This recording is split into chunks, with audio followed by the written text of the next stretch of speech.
Sir మీరు school కోసం కష్టపడ్డారు, బాగానే ఉంది. కాంపౌండ్ వాల్ కూడా కట్టించారు, అన్ని చేశారు. మీరు సీనియర్ ఒక పొలిటికల్ నాయకులు మరియు టీచర్స్ కూడా మీ గురించి మాకు విజయనగరం స్కూల్ నుంచి కూడా తెలుసు. కాకపోతే ఏంటంటే ఇంత సీనియర్స్ ఉండి కూడా సార్ అంబేద్కర్ని మర్చిపోవడం చాలా అవమానకరం సార్. ఎందుకంటే మర్చినప్పుడు ఖచ్చితంగా, ఎందుకంటే సార్ ఇది నిర్లక్ష్యం. ఎందుకోసం అంటే సార్ ఈరోజు 15 ఆగస్టు రోజు సరే మర్చిపోయాము అనేది వేరేది, కానీ స్పెషల్గా అంబేద్కర్కి సంబంధించినటువంటి 26 జనవరి 26 నాడు ఖచ్చితంగా ఉండాల్సిన ఫోటో. ఎందుకంటే ఈరోజు రాజ్యాంగం అమలైనటువంటి రోజు, ఇంప్లిమెంటేషన్ చేసిన రోజు ఈరోజు మర్చిపోవడం కూడా ఒక రకంగా నిర్లక్ష్యమే సార్ ఇది. ఎందుకోసం అంటే పిల్లలు కూడా రేపటి తరానికి ఈ యొక్క గవర్నమెంట్ ఆఫీస్ కానీ, ఇంకెకమైనటువంటి పోలీస్ స్టేషన్ కానీ, ఒక ఎమ్మెల్యే ఆఫీస్ కానీ, మరిస్తే అది వేరు, కానీ రేపటి తరానికి కూడా మనం ఒక చెడు ఇంప్రెషన్ కానీ, చెడు భావజాలని కానీ నింపే ప్రోత్సాహాన్ని ఇచ్చేటటువంటి పద్ధతులు ఇక్కడ కనిపిస్తున్నాయి సార్.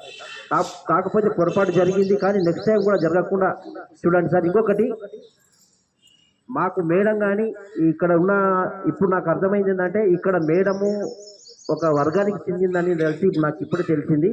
అయితే ఏదైనా సరే సార్, ఒక ఫౌండేషన్ కానీ, ఒక గవర్నమెంట్ ఆఫీస్ కానీ, ఒక స్కూల్ కానీ, ఒక ఎంఆర్ఓ ఆఫీస్ కానీ, అక్కడ ఉన్నటువంటి ఫస్ట్ ఎవరి ఆయంలో కష్టపడ్డారు, ఎవరి ఆయంలో ఇది జరిగింది, ఎవరి ఆయంలో ఇది ఇంప్లిమెంటేషన్ జరిగింది అన్నప్పుడు వాళ్ళ పేరు కూడా ఖచ్చితంగా ఉండాలి, వాళ్ళ గుర్తింపు రావాలి. మీరైనా పర్లేదు, ఏదైనా స్థాపించినప్పుడు మీ పేరు లేకపోతే, మీకు గుర్తింపు రాకపోతే మీరు మానసికంగా ఎంత బాధపడి ఉండొచ్చు. కాబట్టి ఖచ్చితంగా మేడం ఆయంలో ఈ యొక్క స్కూల్ శాంక్షన్ అయింది. మేడం కూడా ఎన్నిసార్లు వాళ్ళకి ఫోన్ చేసి ఉంటుంది, ఎన్నిసార్లు వాళ్ళకి సహకరించుంటుంది. ఈ యొక్క స్కూల్ రావడానికి కూడా మేడం చాలా కష్టం ఉంది. కాబట్టి ఈరోజు ఆ మేడం చేతుల మీదుగానే ఈ ఫ్లాగేసింగ్ జరిగితే స్కూల్ విద్యార్థులు కానీ, తోటి టీచర్స్ కానీ, మరి మేము కానీ కూడా చాలా ఆనందపడేవాళ్ళం. ఇంకొకటి, దీన్నిసారి మీరు మాట్లాడారు, నేను మాట్లాడిన తర్వాత మీరు మాట్లాడండి. ఎందుకంటే ఇంకొకటి కూడా మాకు తెలిసింది ఏంటంటే, హెడ్ మాస్టర్గా మేడం ఇంతకుముందు కూడా చాలా సార్లు చేసిన సందర్భాలు కూడా ఉన్నాయి. అయితే ఏ పరంగా మరి మేడం ఈరోజు హెడ్ మాస్టర్ మరి ఎందుకు లేదో మాకు కూడా తెలియదు. కాకపోతే ఏంటంటే మేమేమంటున్నామంటే, మేడం కష్టపడ్డది కాబట్టి దాని ఫలితము మేము కోరుకుంటున్నాం. ఖచ్చితంగా మేడంకు ఆ గుర్తింపు ఉండాలి. ఆ శిలాఫలకం అక్కడ నుంచి తీసివేసి ఆ గేటు ఎదురుగా కానీ, ఆ రూమ్కు రివర్స్, ఇప్పుడు శిలాఫలకం కూడా ఎట్లా అంటే ఇది వరకు కూడా ఎట్లా ఉంటుందంటే, ఒక స్కూల్ కానీ, ఒక ఆఫీస్ కానీ ఉన్నప్పుడు దానికి ఎదురుగా ఉంటుంది, కాబట్టి ఇది రివర్స్గా ఉంటున్నది.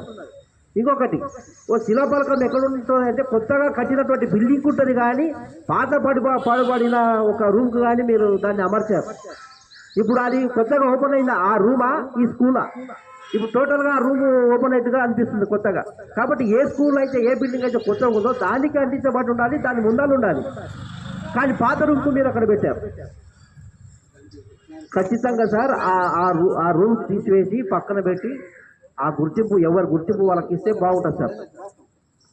తమ్ముడు చెప్తుంది నిజమే. నేను ఇంతకుముందు చెప్తుంది తమ్ముడు వినలేకుంటాడు. ఏమిటంటే, నేను రాగానే మేడంని పిలిచిన శాంతసత్వం టేకాగుతుంది. తర్వాత మేడం రాండమ్మంటే పర్వాలేదు, ఆమెతోనే నీవు నమ్ముతావు లేదో, నీ మనసులో ఏముందో నా మనసులో ఉంది. మేడం పిలిచిన ఎగిరే నమ్మని లేదు, ఇంకా ఎగిరేయలేదు, ఇంకా తప్పదని నేను ఎగిరేస్తాను. రెండవది, శిలాఫలకం వాస్తవంగా అయితే కొత్త బిల్డింగ్లకు ప్రారంభోత్సవం నాడు శిలాఫలకం ఏదైతే పెడతారో దాని పక్కన ఇది అనిపిస్తారు. కానీ ముందుగానే కన్నా ముందు శంకుస్థాపన తెచ్చి ప్రారంభం చేసేటప్పుడు పెట్టారు. ప్రభుత్వాలు మారుతుంటాయి, రాజకీయ నాయకులు మారుతుంటాయి, వాళ్ళ మధ్యలో విభేదాలు వస్తాయనే ఉద్దేశంతోన దీనికి అతికించాం. మేము అతికించడం అనుకో రేపు కాంగ్రెస్ పార్టీలు చేస్తాం. ఇప్పుడు టీఆర్ఎస్ పార్టీలో నేను నాలుగు టీఆర్ఎస్ పార్టీలు ఒకటి చెప్తున్నాను, తీపిచ్చి లోపల పెడతాము, జాగ్రత్తగా కాపాడానికి ప్రయత్నం చేస్తాం, పోతే ఇబ్బంది అవుతుందన్నా. సరే అన్న, రేపటి నాడు శంకుస్థాపన చేసింది కూడా ప్రారంభోత్సవం దాని పక్కన ఉంటుందని కూడా మన భాగ్యలక్ష్మి మేడం గారు కూడా చెప్తుంది. అమ్మ అన్న దగ్గర మాట్లాడని ఎవరిని మా పంతులమ్మ మీరు ఎంక్వైరీ చేయొచ్చు, వీళ్ళనని కాదు ఏ టీచర్లనని. అలాంటిది నేను కించపరచడం అనేది నా జన్మలో ఉండదు. ఎవరిని నేను చెప్పడానికి, నేర్చుకోవడానికి ప్రయత్నం చేస్తున్నాను. శిలాఫలకం అది పాతది కూడా కొత్త కూడా కాదు, అది ఆడ బాగుందని ఆడబెట్టడానికి చూసినాము. అవి రాళ్ళు ఉన్నాయి సార్, వద్దుతారంటే కింద వెళ్తే పలిగిపోతారు. నాకు చెప్పన్నాడు, ఇబ్బందులు పడద్దు.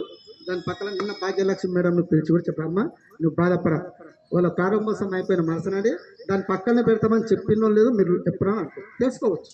నేను కాదు తెలుసుకోవచ్చు. నిన్న టీఆర్ఎస్లో చెప్పిన అది ఆడ కాదు, టీమని తీస్తా, పలిగిపోయినాం నన్ను అనొద్దు. కానీ ప్రారంభోత్సవం పక్కన నేను పెడతానని చెప్పాను. అందులో భాగ్యలక్ష్మి మేడం ఒక్కటి కాదు, ఎంపీసీ వెంకటరావు పేరు ఉంది, నరేందర్ రెడ్డి పేరు ఉంది, ఎంపీల పేరు ఉన్నాయి, అందరూ ఉన్నాయి. అందరినీ ఒక్కరిని కించపడి నేను ఆ పలకంకి కించపరిచినట్లయితే నేను పలకొడితే ఆ భావంతోనే దాన్ని భద్రంగా కాపాడుకుందామని చేసిన తప్పితే నేను ఆ విధంగా ఏదో కించపరచలే నాకు అదేమో దొరుకుతుందని కాదు.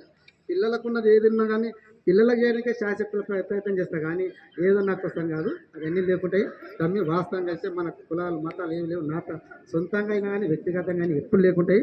మీరు అనుకుంటారేం కానీ మీకు తెలుసు కాబట్టి తప్పదు అనుకున్నారు. ఇక ముందు అనేది జరగదు. స్వాతంత్ర దినోత్సవం మాత్రం మహాత్మా గాంధీ క్రితం ఈ రాజ్యాంగ నిర్మాత తప్పు ఉంటుంది. నిన్న కనిపించలేదు, అయినా కానీ ఎవరు లేకుండా ప్రధానమంత్రి అయితే పెట్టండి అన్నాం.